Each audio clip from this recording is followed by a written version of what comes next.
Hello বন্ধুরা, তোমরা সবাই কেমন আছো? আশা করি খুব ভালো আছো।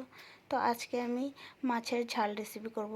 তো তার জন্য আমি এখানে সব রেডি করে নিয়েছি। তেজপাতা, শুকনো লঙ্কা, গোটা জিরা, গোটা গরম মশলা আর বাটা গরম মশলা, টমেটো পেস্ট, পেঁয়াজ পেস্ট আর আদা রসুন লঙ্কার পেস্ট।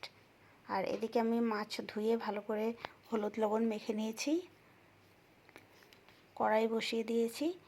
তো এখন আমি একে একে সুন্দর করে মাছগুলোকে ভেজে নেব।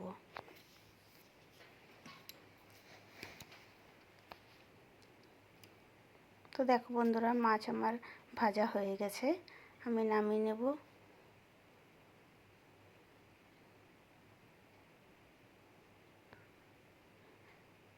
এবার আমি কেটে রাখা আলুটাও ভেজে নেব সুন্দর লাল করে।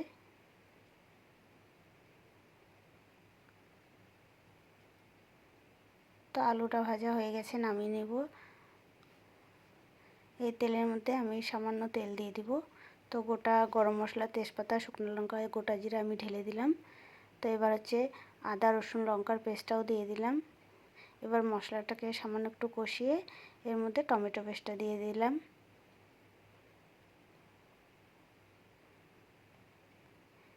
এবার পেঁয়াজের পেস্টটাও দিয়ে দিব।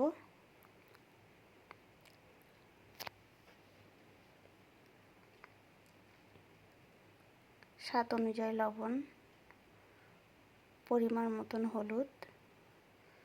তো এবার আমি মশলাটাকে খুব ভালো করে কষাবো। 1 চামচ জিরের গুঁড়ো, 1/2 চামচ ধনের গুঁড়ো, খুব ভালো করে আমি মশলাটাকে কষিয়ে নেব এবার। তো দেখো বন্ধুরা, মশলাটা কষানো হয়েছে, আমি ভেজে রাখা আলুগুলো দিয়ে দিলাম।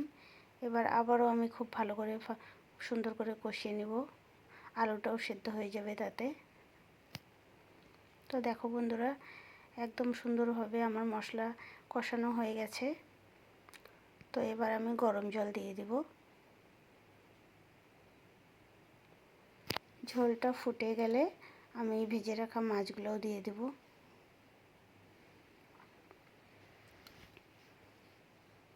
তো দেখো বন্ধুরা, ঝোল ফুটে গেছে, মাছ আমি দিয়ে দিচ্ছি।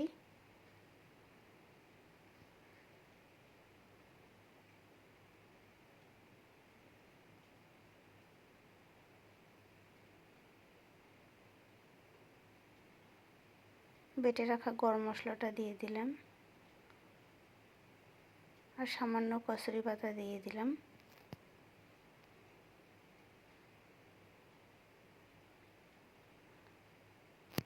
তো দেখো বন্ধুরা, ফাইনালি আমার মাছের ঝাল রেসিপি রেডি হয়ে গেছে। তো তোমাদের রেসিপিটা কেমন লাগলো অবশ্যই কমেন্টে জানাবে। আর যদি আমার রেসিপিটা ভালো লাগে তাহলে আমার চ্যানেলটাকে অবশ্যই সাবস্ক্রাইব করবে।